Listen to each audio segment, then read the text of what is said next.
Muchas gracias por estar aquí un miércoles más.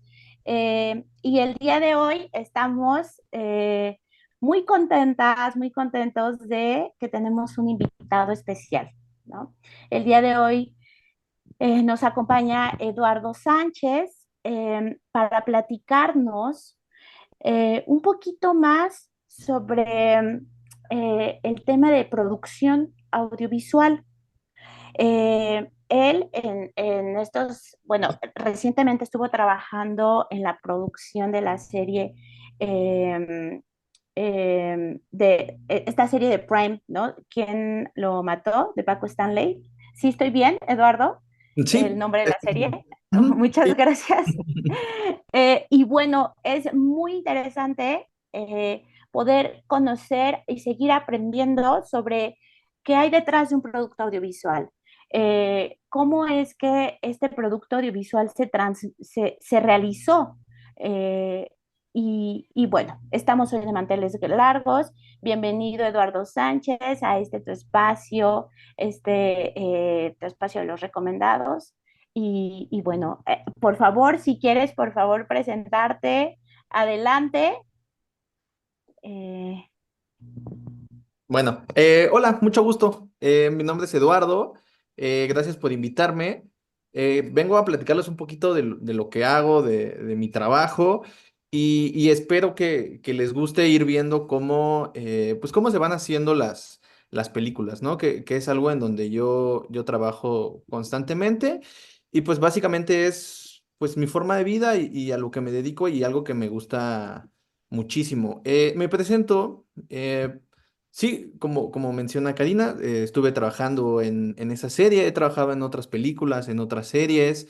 Mi puesto es, yo soy lo que se llama un segundo asistente de dirección, que básicamente, ya les iré contando más adelante, pero mi trabajo tiene que ver con, pues ir preparando todas las cosas que se van a filmar y tener todos los elementos listos, porque detrás de lo que se ve en pantalla hay muchísimas horas de trabajo, hay muchísimos detalles y podría decirles que nada, absolutamente nada de las cosas que ustedes ven en una pantalla, en cualquier programa de televisión o película, es al azar. Todo está planeado, todo tiene cierto proceso, todo es seleccionado de cierta manera, ¿no? Entonces, un poco de lo que les quiero platicar hoy es cómo se hacen las películas o cuál es el proceso para poder llegar a una película. Digo, es un proceso muy largo, es un proceso que pues puede llevar años incluso el hacerlo, ¿no?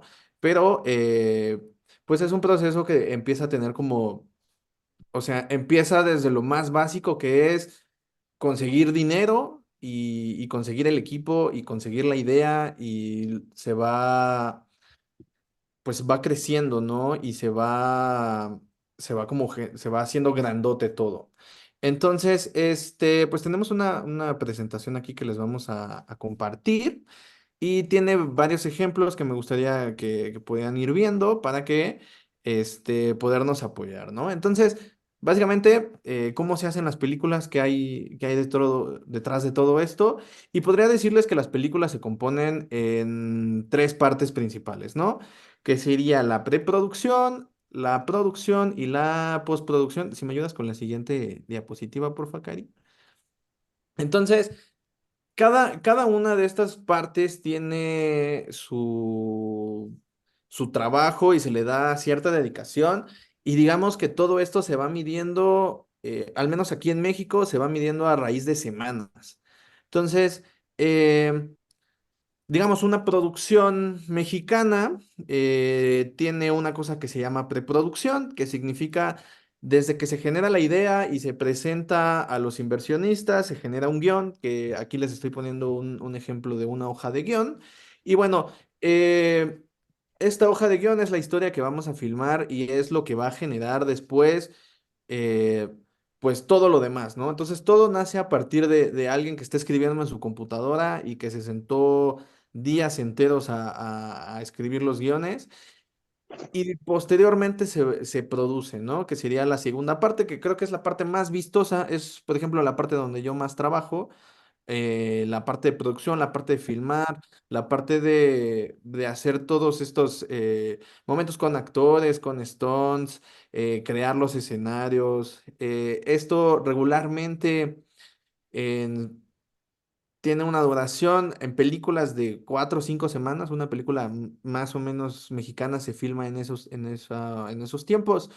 Una serie puede ser de 18 semanas, 15 semanas, dependiendo un poco de qué tantos capítulos y qué tanto vas a filmar, ¿no? De hecho, si habláramos un poquito de tiempos de lo que se tarda filmando y lo que se ve en pantalla, digamos que una página de guión es equivalente a 1 minuto en pantalla, más o menos, digo, eso ya lo iremos viendo, pero pues sí, una página es 1 minuto en pantalla. Entonces, una película debería traer unas 80 páginas de guión, que serían como 1 hora 20 minutos, más o menos. Y por día, una producción puede filmar, digo, en cine se filma mucho menos que en serie. En cine uno está filmando unas 2, 5 páginas al día. En serie crece, ¿no? En serie se empiezan a filmar de 4 a 9, 10 páginas, dependiendo de la calidad, ¿no? Para mí, por ejemplo, 8 páginas, 9 páginas, a mí se me hacía una cosa súper complicada, súper cansado. Y hace poquito estuve en otro proyecto que tenía un formato más de telenovela y, por ejemplo, una telenovela filma 25 30 páginas. Entonces es un mundo diferente porque todo tiene que ser más rápido, todo tiene que ser más veloz. El proyecto donde estuve estábamos filmando unas 15 18 páginas y yo sentía que no, o sea, que no quedaban tan finas las cosas, ¿no? Y todo esto tiene que ver porque son muchos elementos, ¿no? O sea, todo se va construyendo a raíz de muchos elementos, pero como les digo, todo nace a través del guión. Y bueno, posteriormente, llegando a a la postproducción, pues tiene que ver cuando empezamos a editar las películas, ¿no? Los tiempos de postproducción suelen ser muy variados. Trabajé en una serie en Tijuana que se llamó Marea Alta, que en un mes ya la habían editado y ya la habían publicado. Y, por ejemplo, Paco Stanley fue un año prácticamente para que estuviera lista. Hice otra película también que se llamó Bardo, que tardó muchísimo más tiempo, ¿no? Bardo, yo creo que fueron un par de años desde que se filmó hasta que se estrenó en cines. Pero además de eso, Bardo tuvo una preproducción, una producción gigante. O sea, eso fue yo creo que un proyecto de 4 años más o menos. Eh, Se filmó 2 veces la película, por ejemplo, en ese caso. Se hicieron cambios, se viajó a otras partes del país, ¿no? Y todo tiene que ver con cómo lo vas creciendo o qué tanto poder puedes tener a la hora de filmar. Creo que una de las cosas bien padres del cine es que puedes hacer algo muy chiquito o puedes hacer algo gigante, pero todo tiene que ver con la misma base o la misma esencia, ¿no? Entonces, bueno, les voy a empezar a platicar un poco de cómo es este proceso. Sobre todo, algo que es bien importante es cómo se pasa de la preproducción a la producción. Digamos que en la preproducción empiezas a planificar todo, ¿no? Empiezas a seleccionar actores, seleccionas las locaciones, dónde se va a filmar, cuánto tiempo, reúnes un equipo, eh, hay pruebas de vestuario, de maquillaje, de arte, haces todo lo construyes conceptualmente para que cuando llegues a la hora de filmarlo, todo se vuelva realidad, ¿no? Y entonces hay una cosa bien interesante pues que le dicen a muchos estudiantes de cine al principio, y es que tienes que ser muy responsable de las palabras que escribas en el guión. Porque una vez que tú escribas esas palabras, significa que todo eso se va a hacer realidad. Y entonces, y esto es como de las cosas que más te enseñan es... eh, ¿qué tanto peso puede tener una palabra? Y para esto tenemos la siguiente diapositiva. Y entonces, la diapositiva que viene se llama Los indios atacan, que básicamente es una cosa que existía en Hollywood, que muchos guionistas ponían y que son 3 palabras. Pero estas 3 palabras eh, implican muchísimos y miles de efectos y miles de dólares en trabajo y tiempo y construcción, ¿no? Entonces, Pues es una frase muy sencilla que puede tardar 3 meses en filmar o 2 meses en filmar y por eso les traigo el siguiente ejemplo que es justo una parte de una película que ahorita vamos a analizar qué es lo que contiene, pero se las dejo para que la vean, donde básicamente es los indios atacan hecho realidad. Entonces, si podemos reproducir el siguiente video.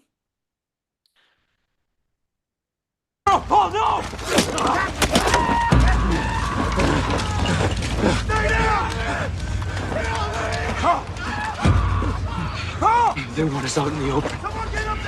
No, nobody move! Just stay where you are! Yeah, they want the pelts. We gotta get on that boat right now. We're gonna lose it all.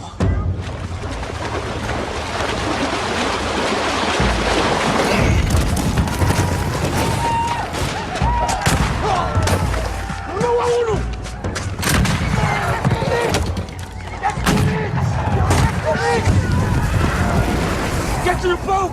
To the boat, son! Move! Move, move! Leave the birds! Leave the birds to the boat!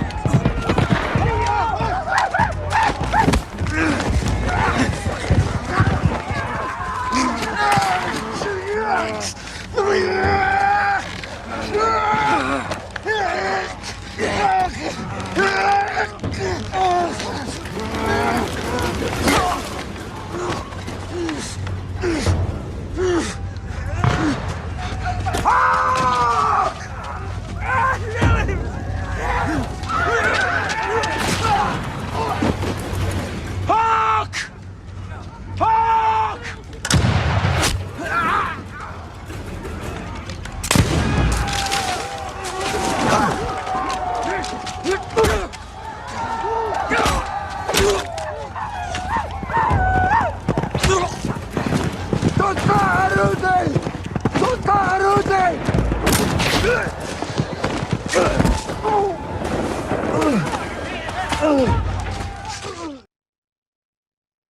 Bueno, esto es un ejemplo que a mí me parece muy bonito porque justo ejemplifica lo que significa poner los indios atacas en un guión, ¿no? Eh, esta secuencia, para empezar, contiene demasiados elementos que podemos empezar a nombrar y cada uno de estos elementos tiene un departamento detrás que se puede componer desde 5 hasta 85 personas. Entonces, por ejemplo, en esta secuencia estamos en un bosque. Para esto, el lugar del bosque tuvo que haber sido seleccionado, entonces se escautearon o se visitaron muchos bosques para saber cuál era el que funcionaba mejor para esta secuencia. De ahí, de hecho, si se ve el video ahí pausado, se ven dos cosas bien interesantes. Tenemos a una persona en caballo y tenemos al fondo fuego. ¿Qué significa tener un caballo? Significa tener una persona responsable de los caballos que se llama animalero. Estas personas se encargan de conseguir los caballos, de presentarlos, de entrenarlos, de capacitar a las personas para que se puedan subir con él y de cuidarlos en el set, ¿no? Hay una historia bien interesante que nos pasó en Limbo, justamente en esta película de Bardo que estábamos haciendo allá en Churubusco, en los estudios Churubusco, y es que ese día pidieron un pony. Y entonces trajimos el pony y el animalero se fue a su casa y dejó al pony ahí en los estudios. Y entonces el pony se puso a pasear por los estudios y se hizo del baño en los estudios. Y entonces era bien interesante porque era como había quejas de los estudios Churubusco de, oigan, ¿qué está pasando, no? Porque hay popó de pony en el estacionamiento. Y era como de, ok, ¿a quién le toca limpiar la popó del pony? Y hay una persona específica que justo sería el animalero que tiene que encargarse, por ejemplo, de la popó del pony, ¿no? Y en esa ocasión el animalero no estaba y era como de, ¿y ahora quién lo resuelve? ¿Quién va? ¿Quién lo recoge? Como ese tipo de elementos parecen muy sencillos, pero hay alguien encargado de eso, ¿no? Y entonces se ven fogatas y las fogatas, por ejemplo, en el cine lo que haces es que conectas una manguera debajo de la fogata y esa manguera lo que hace es que saca el fuego Y entonces tú puedes controlar qué tan arriba es el fuego de la fogata o qué tan bajito puede ser. Entonces eso se llama efectos especiales, ¿no? Y digamos que un equipo de efectos especiales puede ser de una sola, podría ser una sola persona encargada de eso, o pueden ser 20 personas encargadas de los efectos especiales de una película, ¿no? Y luego, si vamos avanzando en esto que acabamos de ver, tenemos a los actores claramente que están actuando y al fondo tenemos indios y vaqueros combatiendo. Y por ejemplo, estas personas se llaman stunts porque son especialistas en hacer situaciones de combate, situaciones de riesgo. Tenemos una persona que cae del árbol, esta persona justo es un stunt que sabe caer, que está asegurado con un mecanismo de seguridad para que parezca que realmente cayó del árbol, pero que no esté en peligro su vida, ¿no? Y al mismo tiempo tenemos una parte donde cae sangre y entonces hay una persona encargada de colocar la sangre para que la sangre se vea real, y tenemos a una persona que está herida y se ve como que se está desangrando, entonces eso es un maquillaje especial. Eh, la parte de los indios también es muy interesante porque todos los indios tienen un vestuario y entonces las personas de vestuario se encargaron de investigar eh, qué tipo de vestuarios usaban en esa época, qué vestuario le quedaría a cada persona. Lo mismo con las personas que serían como los vaqueros aquí, tienen su vestuario y esas personas fueron un día exclusivo a la bodega de vestuario para que les probaran la ropa y el día que llegáramos a filmar estuvieran listos, ¿no? Y mucho lo que sucede es que, digo, nosotros lo vemos y ya está hecho, pero esto pudo haber tardado 3 o 4 días porque es súper lento que alguien se suba a un árbol para que practique la caída, o en lo que colocas las fogatas, en lo que logras que las personas se monten a los caballos, o sea, todo eso, todos esos elementos al final de cuentas se van uniendo para poder generar la película o para poder generar la producción. Que por eso me gusta muchísimo este ejemplo, porque justo aquí se ve todo lo que podrías tener, ¿no? Inclusive el hecho de transportarse a este lugar, por ejemplo, requiere que las personas salgan de su casa a tal hora de la madrugada o del hotel donde están trabajando, haya camionetas de la misma producción que los llevan ahí y empiezan a trabajar. También otros departamentos, ¿no? Que existen ahí serían, por ejemplo, el departamento de alimentación, porque ¿dónde consigues comida en esa locación? O sea, ¿dónde te sales a comer? Entonces, es una logística gigante solamente para poder alimentar a las 120, 180 personas que pueden hacer en una película, ¿no? Por ejemplo, aquí en México se acostumbra mucho a que se filman 12 horas diarias eh, con una hora de comida. Entonces desde que llegas hasta que acaba, hasta que terminas de filmar, son 12 horas. De ahí hay gente que llega un par de horas antes y termina un par de horas después. Entonces, podríamos decir que hay gente que trabaja 17 horas al día, más o menos. Y este tipo de personas, pues no tienes la capacidad de poderte salir a hacer el súper, a comer, a cuidar como otro tipo de cosas, ¿no? Entonces, por ejemplo, las producciones son muy responsables de que siempre haya alimentación. Hay desayuno, hay café, hay fruta, hay comida, hay snacks todo el tiempo, porque el cine es algo muy físico. Todo el tiempo estás parado, todo el tiempo tienes que estar hablando, tienes que estar interactuando.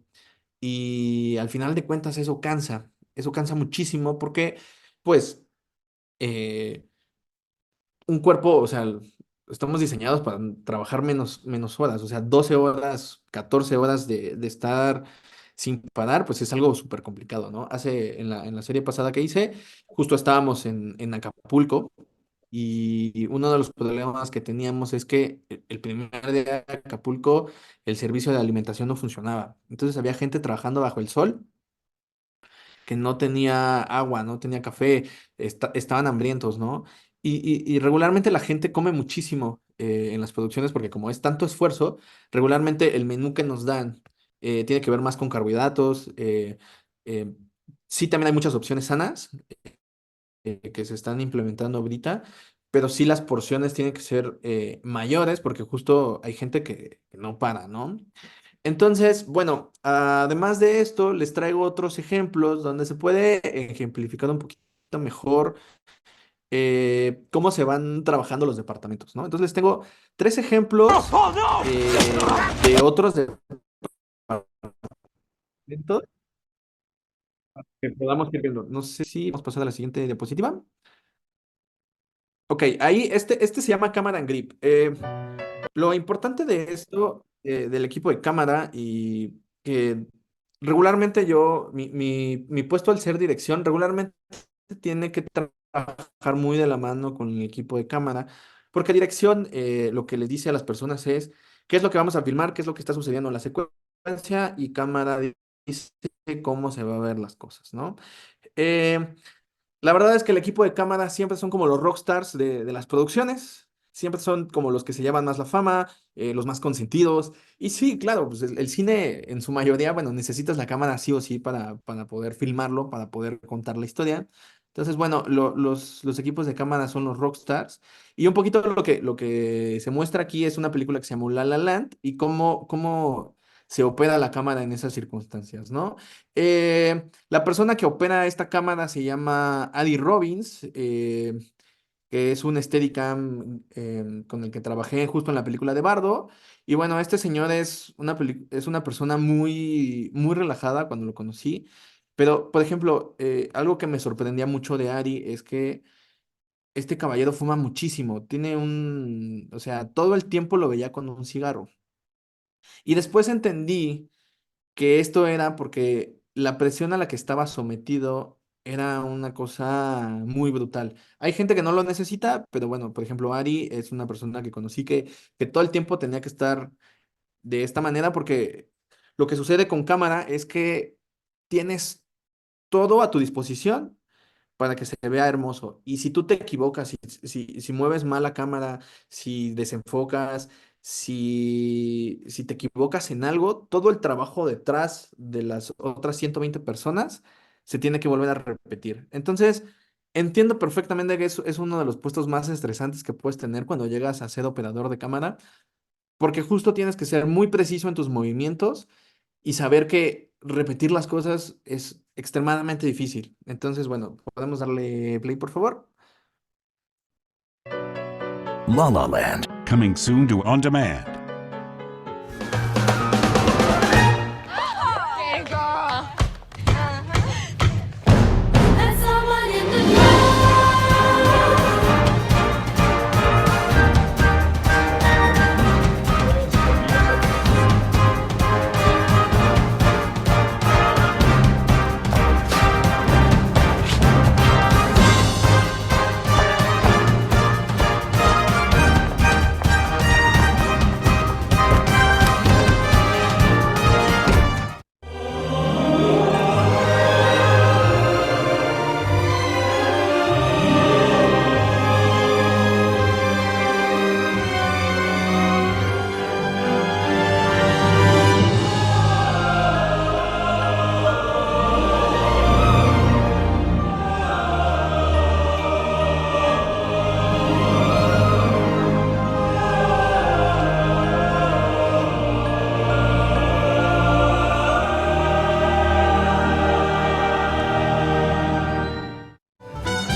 La La Land, coming soon to On Demand. Y bueno, justo aquí creo que está muy padre poder ver, sobre todo cómo se utilizan las grúas, ¿no? Que son cosas siempre muy, muy impactantes a la hora de filmarlo. O sea, traer una grúa te requiere 5 personas más o menos. Las personas que le empujan, las personas que operan el brazo, hay una persona que se encarga solamente de rotar como la cabeza donde está la cámara, hay otra persona que se va a encargar de extender el brazo o retraerlo de acuerdo a lo que se necesite. Y es bien interesante porque si bien, por ejemplo, en el primer video, donde están ellas bailando en medio de la calle, sí se ve la grúa y se ve muy aparatoso, pero si se dan cuenta, no existe otra sola persona detrás de eso, ¿no? Y entonces existe un puesto bien importante en el mundo del cine que se llama asistente de producción, que básicamente los asistentes de producción son estas personas que se van a encargar de tareas que podrían ser muy simples, pero que justo esas tareas pueden ser el detalle perfecto, ¿no? Entonces, cerrar esa calle requiere o sea, que una persona esté a lo lejos, escondida, para que si hay algún peatón que quisiera cruzar, por ejemplo, decirles que lo aguanten 2 minutitos en lo que se hace esa secuencia para justo lograr que toda la calle esté completamente vacía, ¿no? Que es una de las cosas que siempre pasa en México cuando filmas en Ciudad de México, es muy difícil porque justo, pues, bloquear la calle es una de las cosas más complicadas que puede haber al filmar en Ciudad de México, ¿no? Porque las personas necesitan pasar y las personas van a su trabajo o tienen otras actividades. Y entonces, ¿cómo logras que puedan convivir con pues sí, los requerimientos que tiene tu película, ¿no? Cuando hicimos Velasco Arán, por ejemplo, que es otro de los proyectos donde estuve, Velasco Arán está ambientado en Ciudad de México en los años 70. Y entonces tuvimos la brillante idea de filmar en el centro de la Ciudad de México un 2 de noviembre. Y no podía cruzar absolutamente nadie en la calle Palma porque todo tenía que ser de la época y si no, pues no se vende la realidad, ¿no? Que sería, estamos en 1970. Y entonces teníamos personas que cerraban las calles y que pedían minutos para que pudiéramos filmar esas secuencias y se generaban ríos y ríos de gente que querían cruzar la calle y que les estábamos pidiendo que por favor nos apoyaran para poder conseguir esas secuencias, ¿no? Y todo eso tiene que ver con que si en ese momento se cruzaba una persona que traía un cubrebocas o que traía un look que no fuera de los 70, todo lo demás, todos los otros valores que teníamos, los coches, los actores, los vestuarios, todo, pues se iba a ver falso porque eso dejaba de vender el truco, ¿no? Digamos que el cine es una gran mentirota y esos detalles son los que te venden la mentira. También me tocó trabajar en Baja Estudios, en Tijuana, en el estanque donde se filmó la película del Titanic. Y es un estanque gigante, pero este estanque, digamos que el agua te puede llegar a la cintura en una parte y en otra parte sí son como 2, 3 metros de agua, ¿no? Pues la idea es que es un estanque gigante que está al lado del mar para que parezca una piscina infinita. Entonces, cuando el estanque está lleno, no puedes distinguir entre el mar, el estanque y el cielo. Y eso te da la sensación cuando lo filmas de que estás en medio de la nada. Ese estanque tiene un borde como de 2 metros más o menos hasta el fondo. Y cuando estábamos filmando allá, lo que nos estaba pasando es que las palomas se iban al fondo, al bordecito del estanque y se paraban ahí. Y entonces teníamos que tener una persona que era nuestro ingeniero de palomas, que básicamente tenía que correr para espantar a las palomas, para que entonces pudiéramos filmar y no se perdiera la ilusión de que estuviéramos en medio de la nada. Y era bien chistoso porque nosotros muy modernos, traíamos motos acuáticas que estaban dentro del estanque, que nos ayudaban y que funcionaban ahí. Y entonces las palomas no se espantaban con las motos acuáticas. Y entonces una de las personas del estudio se empieza a reír de nosotros y nos dice, es que eso no funciona.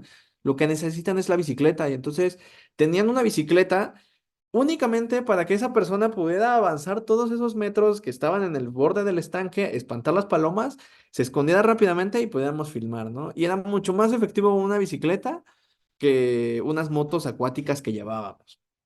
Entonces, pues son ese tipo de detalles lo que va generando la ficción, ¿no? El siguiente ejemplo que les traigo justo habla de dos departamentos. Uno es el departamento de dirección y otro es el departamento de arte.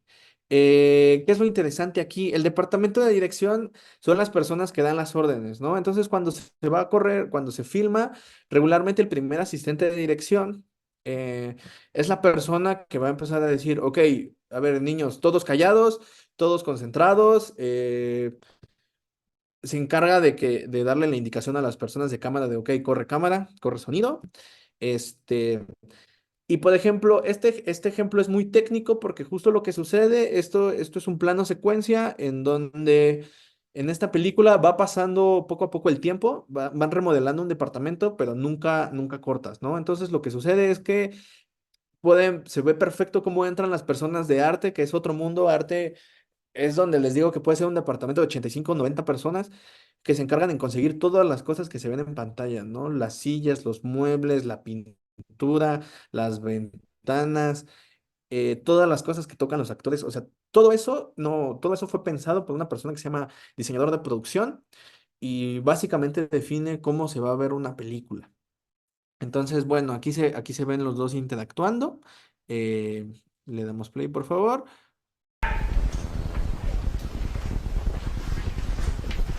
Clear one. Clear two. Ricky, clear three. And camera. Door one.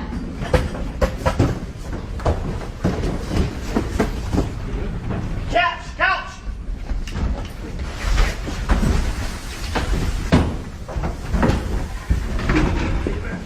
And camera. Door one. Door three.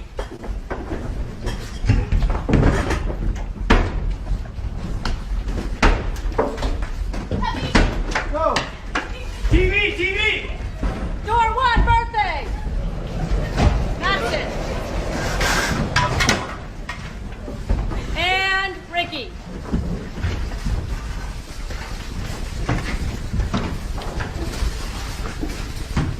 Curtains.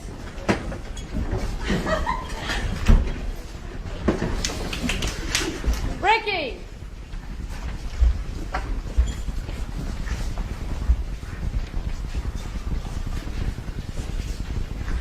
Dina. Go! Door three out. Close the door.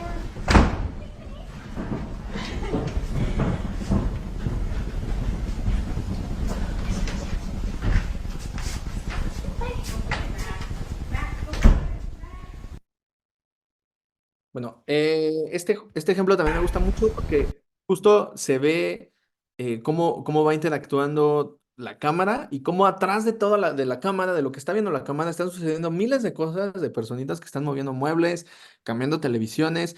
Hay un momento bien padre donde entra el animalero cargando como al perrito, pero entonces también el perrito cambia entonces son dos perritos, ¿no? Como cachorro y ya el perro grande, ¿no? Y la persona que todo el tiempo está hablando es el asistente de dirección que empieza a decir como de, ok, vemos hacia acá, vemos hacia allá, quiten el sofá, entra perrito, entra mesa, entran amigas, vemos hacia la tele, cambiamos de tele. Entonces, eso es, por ejemplo, lo que hace un asistente de dirección. Eh, Digamos que el primer asistente de dirección va a ser la persona que dé las órdenes en el set, el segundo asistente de dirección, que ese es mi puesto, eh, se encarga de preparar que todo esté listo para que filmemos, ¿no? Entonces, por ejemplo, mi trabajo ahí sería ver que están los dos perros, ver que están los actores cambiados, maquillados, las extras listas, eh, asegurarme de que el equipo de arte tiene las televisiones, las mesas, todo como preparado para que se llegue y se filme, ¿no? Entonces digamos que son como dos puestos porque uno es lo que pasa dentro del set y lo mío es como ver a futuro, ¿no? Entonces digamos que cuando esto está sucediendo, el segundo asistente de dirección, como esto ya existe y ya se está filmando, lo que yo tendría que hacer es ver qué se va a hacer el día siguiente, a dónde vamos a ir, si ya están los actores listos, si ya está el guión listo para esos actores. Si, por ejemplo, al día siguiente tengo una explosión, saber que las personas de efectos especiales ya están preparados para la explosión. Si vamos a explotar, por ejemplo, un coche, saber que el coche ya está listo, que ya está seleccionado. ese tipo de cosas es lo que a mí me tocaría hacer dentro de como la producción, ¿no? Básicamente de eso se va tratando más mi trabajo, ir viendo a futuro, no tanto como lo que se está filmando, ¿no? Porque justo lo que sucede si no se ve a futuro es que podemos llegar y vamos a filmar esto y, oh, se nos olvidó un perrito. Y entonces, como, ¿cómo lo filmas si no tengo al perrito o a la patrulla o nos falta un actor? Entonces, también esa es la otra parte, ¿no? Verlo a futuro, ver que si un día vamos a filmar con un helicóptero, el helicóptero esté apartado y sepa qué es lo que vamos a filmar, ¿no? Que muchas veces pasa que como que se da por hecho que ya existe y cuando empiezas a ver qué es lo que te falta, te das cuenta de que a alguien se le había olvidado una cosa muy sencilla y esa cosa sencillita era lo que nos puede detener para terminar de filmar todo, ¿no? Entonces, bueno, básicamente eso es lo que hace dirección y arte. Eh, Hay más departamentos, como les digo, vestuario que se va a encargar de cómo se ven las personas vestidas, maquillaje que se va a encargar de pues sí, no es lo mismo que ella esté deprimida, que esté contenta, entonces el maquillaje sería distinto, a lo mejor se ve más cansada, a lo mejor le hacemos ojeras, o maquillajes más completos, ¿no? Con efectos especiales, cómo se crean los zombies, los superhéroes, ese tipo de cosas también se va viendo en maquillaje. Y luego les traigo otro ejemplo, porque casi no les he hablado de la postproducción. Entonces, esto es como una de las cosas de cómo se une la producción y la postproducción en donde también muchas cosas, muchas veces necesitas efectos especiales, ¿no? Entonces, la parte de postproducción y de VFX es una cosa bien importante, en donde muchas veces vas a trabajar con cosas que no son tangibles y que te tienes que imaginar cómo se va a ver en un final, ¿no? Entonces, bueno, les traigo este video que básicamente se puede ver qué es real y qué se va agregando a nivel computadora y a nivel edición.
Stranded in the open, dried out tears of sorrow, lacking all emotion, staring down the barrel, waiting for the final gates to open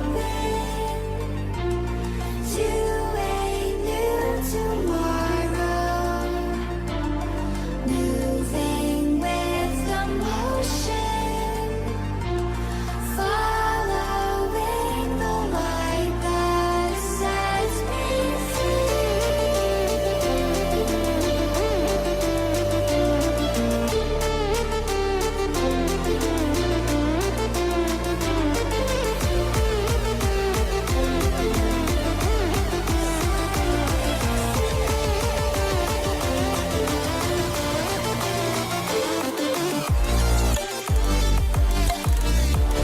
Pero bueno, este, este ejemplo es muy interesante porque parecería entonces que todo es efectos visuales y todo son pantallas verdes, pero no. En realidad es una mezcla de todo, ¿no? Hay veces donde se tiene que usar pantalla verde porque es peligroso o porque no se tiene el permiso adecuado o porque es extremadamente costoso realizar ciertas cosas, ¿no? Y muchas veces las películas y las series son una mezcla de efectos visuales con efectos eh, prácticos y cosas reales. Entonces, bueno, les quería hablar un poquito de la serie que estuve haciendo, nada más como para darles ejemplos más concretos o más reales, que justamente fue esta serie de Paco Stanley que hicimos el año pasado, lo filmamos de enero a marzo más o menos, terminamos como a mediados de marzo. Y de ahí tardó todo el año para poder salir al público, ¿no? Em, esta, Les quiero hablar en específico de dos secuencias. Digo, hay muchísimas historias de lo que se filmó, ¿no? Pero quisiera hablarles un poco más en específico y mostrarles un poco de material de lo que se utiliza en esos momentos, ¿no? A ver si puedo compartir pantalla un momentito.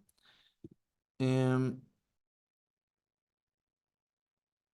lo que les quiero mostrar son un par de documentos eh, que un poco por confidencialidad no puedo yo como poner en la presentación, pero, pero ahorita les quiero compartir. A ver, déjenme ver si este es. Denme un segundito.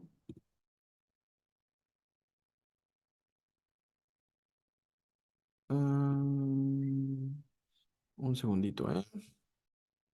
Listo. Lo que les voy a mostrar primero es lo que se llama una hoja de llamado. Eh, no sé si se alcanza a ver acá. Esto es Todo una hoja. bien, Elo. ¿Sí? ¿Se alcanza a ver? Esto es una hoja de llamado. Básicamente, como son tantos elementos, todo esto se transcribe en una hoja que nos va a decir qué es lo que vamos a filmar, qué se va a filmar, qué personas van a asistir, ¿no? Entonces, por ejemplo, esto fue un viernes, aquí se ve en la parte de arriba, a las 9:30 de la mañana empezamos todo, y lo que yo les quiero mostrar es la secuencia 202.1 B, que es el arresto de cuando arrestamos a Mario Besares.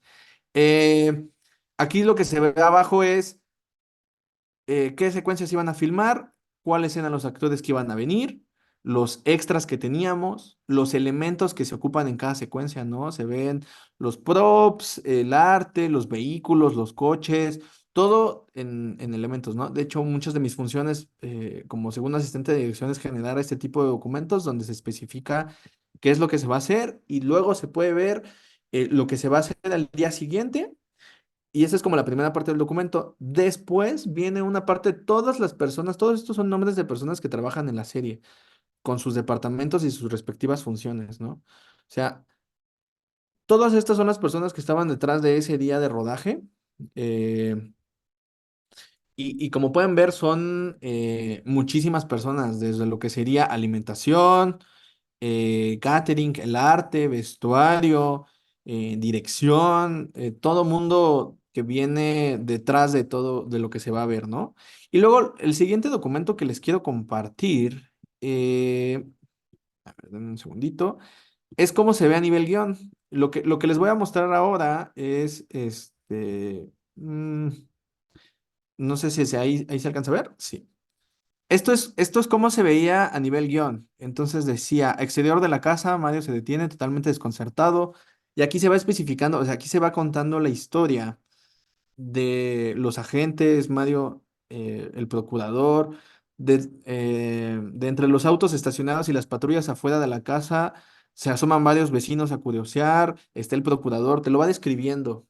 Y entonces como les comentaba en un principio, la idea es convertir esta parte abstracta en realidad, ¿no? Entonces, bueno, eso es un poquito de los documentos que les quería compartir y ahora les voy a mostrar cómo se ve el arresto en la vida real, cómo quedó filmado. ¿Me ayudas, Cari? Ah,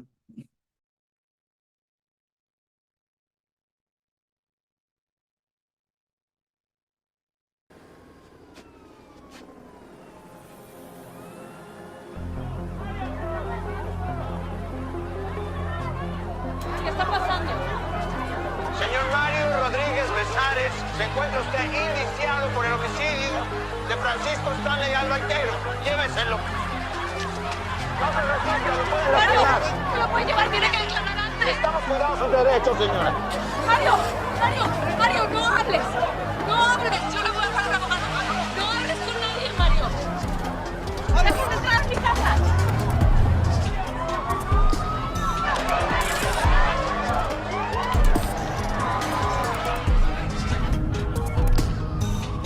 Está usted bajo arraigo, hasta nuevo aviso. ¿Por qué? Nos llegó un pitazo de relaciones exteriores. Usted y su esposa hicieron una cita extemporánea para renovar el pasaporte. ¿Alguna intención en abandonar el país? Mejor búsquese un abogado. Mario, por favor. ¿Cree que la Procuraduría cuenta con los elementos suficientes para acusarlo? ¿Qué opina de las acusaciones del señor Gil?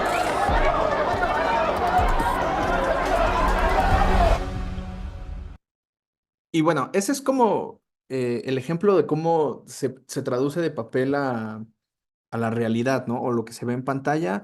Ese día yo me acuerdo que estábamos en las lomas de Chapultepec, eran las 6 de la tarde, íbamos muy tarde, teníamos que filmar el arresto. Los vecinos estaban enojados con nosotros porque estábamos bloqueando toda la calle con patrullas, los reporteros.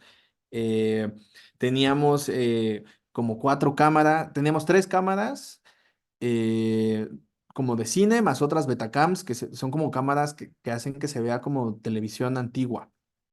Y entonces era coordinar, primero estacionar los coches, luego poner a los reporteros, que los actores supieran en qué momento abrir la puerta, en qué momento se subieran las patrullas, coordinar a la gente, fue una cosa muy divertida. Muy estresante también, porque todo el mundo está gritando y todo el mundo está como en este caos y te tienen que escuchar, entonces tienes que gritar y alzar la voz y todo el mundo tiene que saber qué es lo que estamos haciendo, ¿no? O sea, los policías van sobre Mario, los reporteros se vuelven locos y tratan de interrogar entrevistar a Brenda. Este, Como que todos esos elementos se unen para que al final de cuentas podamos tener algo así, ¿no? Y bueno, finalmente, antes de contarle, bueno, hacer preguntas, quería mostrarles otro momento de Paco Stanley que tiene una historia muy, muy divertida, porque creo que una de las cosas que más me gustan de mi trabajo es cómo se van generando ciertas historias y las partes de caos, ¿no? También son partes muy divertidas que es padre compartir porque una vez que ya terminaste todo esto, como que te das cuenta de lo que viviste en ese momento y y dices como de no manches que todo esto sucedió previo a lo que se está viendo en pantalla, ¿no? Entonces, esta es la historia del saco, básicamente. Vestuario había comprado unos sacos carísimos, carísimos para Paco Stanley, para cuando lo mataran. Y entonces eran unos trajes súper caros, miles de pesos invertidos en sacos. Y entonces, cuando estamos filmando El Charco de las Ranas, que fue hecho en el bordo de Xochiaca, y construimos todo el escenario, este, pues el director le dijo, hablando con el actor, dijo como de, bueno, quítate el saco. Y entonces decidieron que arriba en el restaurante se quite el saco y entonces cuando lo van a matar, no lleva el saco puesto. Y ese día teníamos todos los extras, más cuarenta coches que tenían que estar pasando todo el tiempo, más los balazos, más unas cosas que se llaman estopines, que es, lo que hacen es que explotan y que revientan las ventanas de los autos, más las camionetas, más los stones, que son las personas que apuntan, más las armas, porque cuando tú traes un arma, traes un encargado de arma, eh, como que se va a encargar de que eso sea completamente seguro. Se hace un protocolo, ¿no? Donde se muestra que el arma está vacía, que no está cargada o que es falsa en dado caso. Y todo esto para generar la siguiente secuencia que van a ver. O sea, lo interesante aquí es que son tantos elementos que terminan superándote. Ese día éramos mi jefe y 2 personas más las que estábamos encargados de montar todas las coreografías y dar las indicaciones y decirles a las personas qué es lo que iba a suceder. Eh, entonces, ¿qué sucedía? Íbamos a hacer el disparo. Yo me acuerdo que ahí yo estaba coordinando, creo que los coches que pasaran, pero ya habíamos montado los extras que corren en las escaleras. Y entonces filmamos la secuencia y el script, que es la persona que se encarga de la continuidad, de que todo tenga como sentido y como narrativo, grita, ¿quién le puso el saco? Y entonces resulta que habíamos filmado todo y Paco tenía el saco puesto. Entonces, como tenía el saco puesto, ya no iba a coincidir con lo que habíamos filmado previamente en el restaurante y todo esto lo íbamos a tener que volver a hacer. Claramente en ese momento fue un drama, había muchos enojos, había miles de pesos tirados a la basura porque todo esto que habíamos hecho no funcionaba porque alguien le había puesto el saco a Paco en vez de quitárselo. ¿No? Lo volvimos a hacer.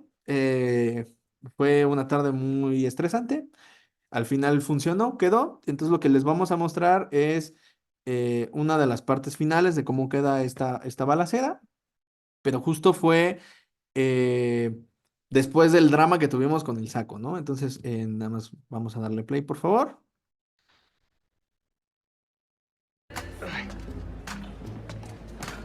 Para usted, Paco Stanley, tenga. Órale, ya, no me venga, se venga, Paco Stanley, ya estamos, vámonos. A ver, hola señora hermosa, ¿cómo le va? Qué gusto. Vale, baquetones, órale. Paco Stanley, ¿cómo está viejo? Ya jubílese, ¿qué tiene que andar?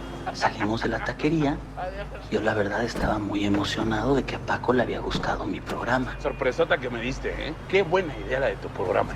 Va a ser un éxito. Yo estoy seguro. Pero a ver, cigarrito. Ya no fumo, jefe, gracias. ¿Por qué crees tú que el diablo escogería a una persona? Pues porque esa persona no tiene fe.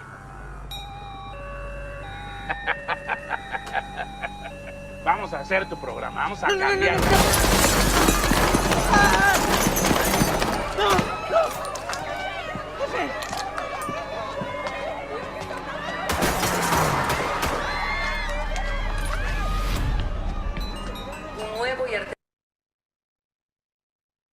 Y entonces justo, como ven, hay muchos momentos, ¿no? Desde el restaurante hasta que bajan y es la balacera. Eso se filmó, o sea, todo el Charco de la Rana se hizo, fue una semana completa de trabajo entre la parte de arriba y la parte de abajo y los disparos. Y solamente la balacera, igual nos tardó, yo creo que un día en lo que volvimos a repetir por el saco y todas esas cosas. Si se dan cuenta, ahí jamás se ve con el saco, jamás nadie se da cuenta, pero seguramente está guardado en un disco duro de algún editor donde sí se ve la secuencia, donde sí tenía el saco, ¿no? Y son ese tipo de cosas, ese tipo de detalles los que ayudan, como les digo, a pues siempre tener como la historia y que sea una historia creíble o que sea una historia disfrutable. Pero bueno, básicamente eso es un poco de las cosas que hago, las cosas en las que trabajo. Y no sé si nos dé tiempo para algunas preguntas o si quieren que les cuente alguna otra historia, pues también con mucho gusto. Muchas gracias, Lalo. Ha sido muy interesante todo lo que nos has compartido el día de hoy.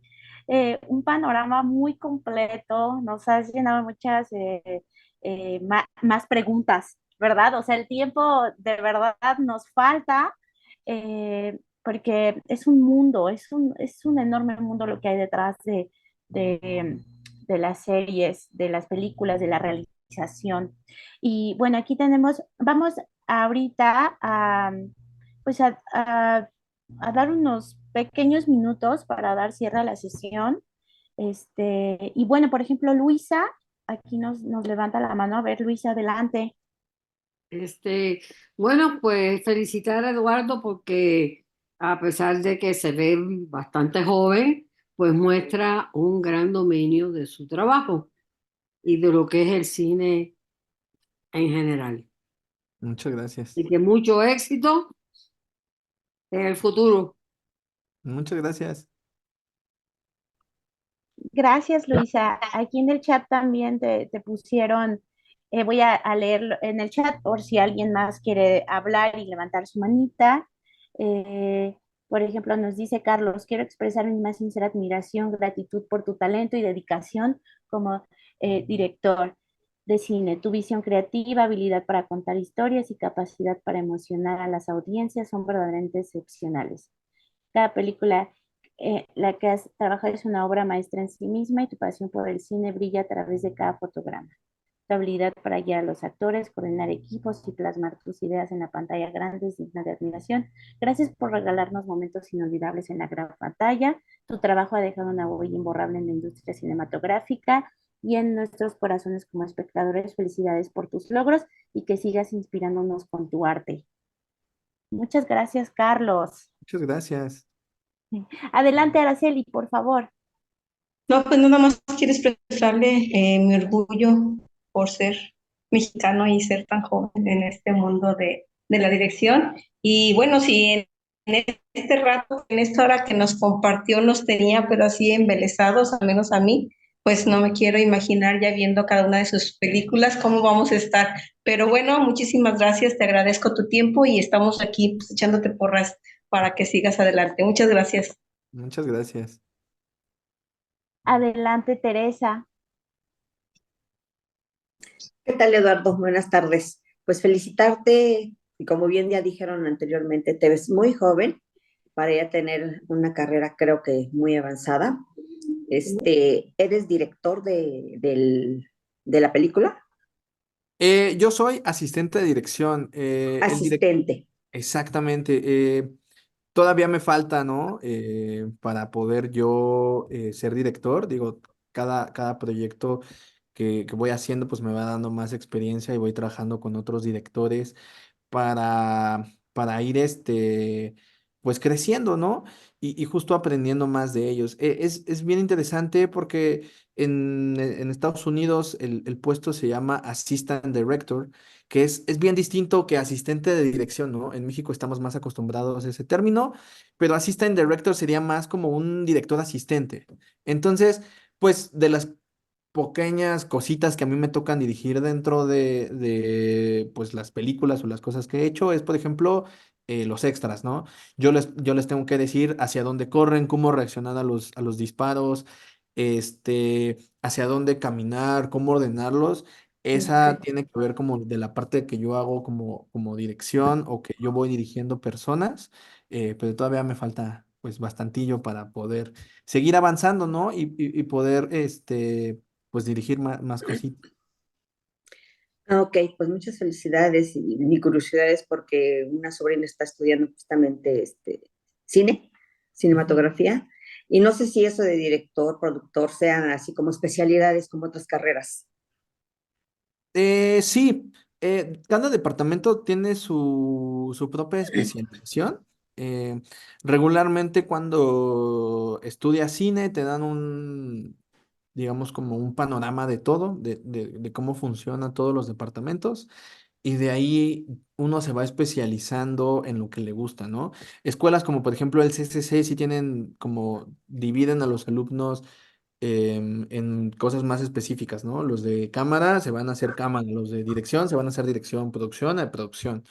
Y por ejemplo, en mi caso, que yo soy egresado de la Ibero, en la Ibero es más general. En la Ibero nos dieron un panorama y mucho de lo que hacíamos era ejercicios con nuestros propios compañeros, en donde ahora tú diriges, ahora tú fotografías, ahora tú haces producción. Ujú. Y cuando entré a trabajar en esto, ya yo fui decidiendo a dónde especializarme, ¿no? ¿A qué hora te ibas? Exactamente. Ah, muy bien. Muchas gracias, Eduardo, y nuevamente felicidades. Muchas gracias. Adelante, Lau. Hola, buenas tardes a todos. Híjole, la verdad que sí me impacta tu chamba.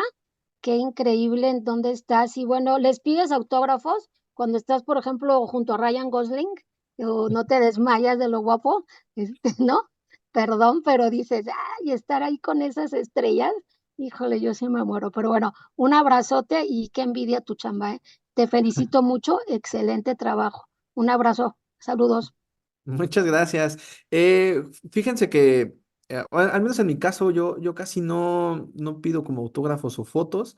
Tengo un par de fotos, ¿no? Por ahí con Susana Zabaleta y con Eugenio Derbez, pero han sido como muy específicos los casos, ¿no? Regularmente lo que se acostumbra es que durante el rodaje no se piden fotos, pero una vez que terminas de trabajar con el actor, muchas personas sí se acercan y es como de, oye, Susana, ¿me regalas una foto? Luis Gerardo, ¿me regalas una foto? Realmente como que depende, ¿no? A mí, por ejemplo, en mi caso, como todo el tiempo estoy interactuando con ellos por ejemplo, yo les mando por celular a qué horas tienen que llegar, a qué horas pasan por ellos, como que todo el tiempo estoy en contacto con ellos.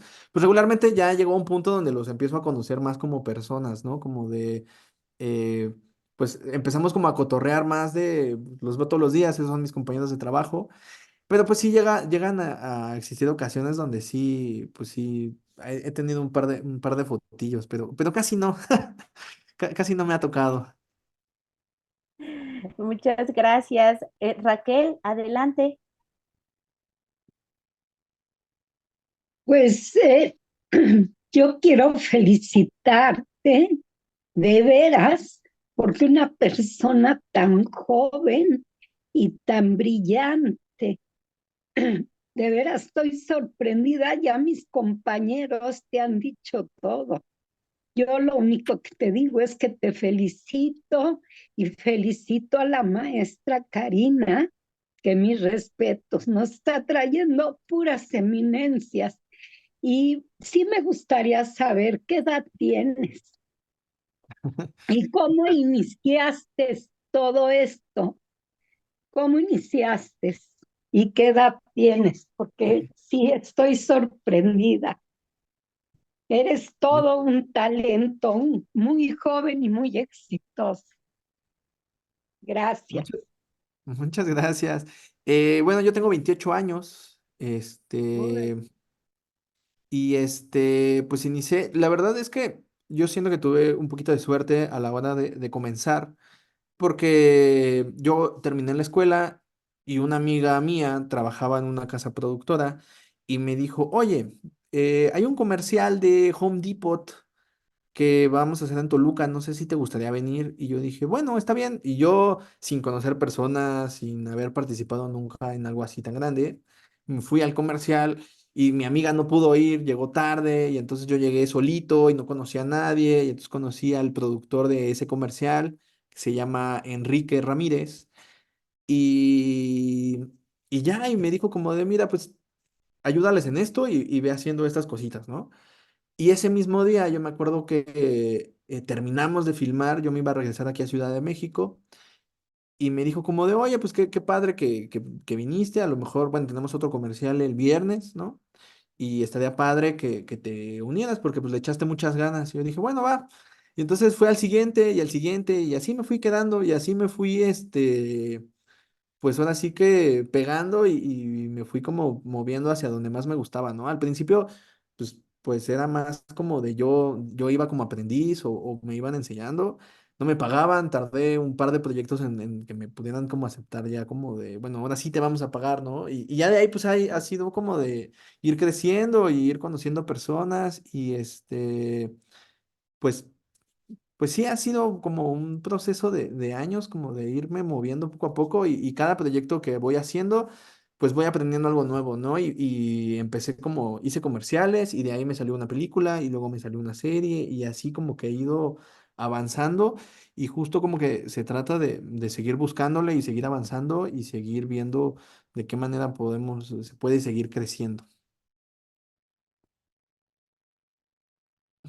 Pues muchas felicidades, Eduardo. Mis respetos y mi cariño. Y que Muchas Dios gracias. te llene de bendiciones y de muchos éxitos. Y me siento muy orgullosa porque eres mexicano. Gracias. Muchas gracias. Lalo, muchas gracias. Gracias por haber estado el día de hoy con nosotros. Ha sido de verdad un placer y un gusto tenerte aquí con todos estos conocimientos que nos compartes. Ya has escuchado, bueno, todas las felicitaciones y comentarios pues de todos nosotros. Y bueno, agradecerte enormemente.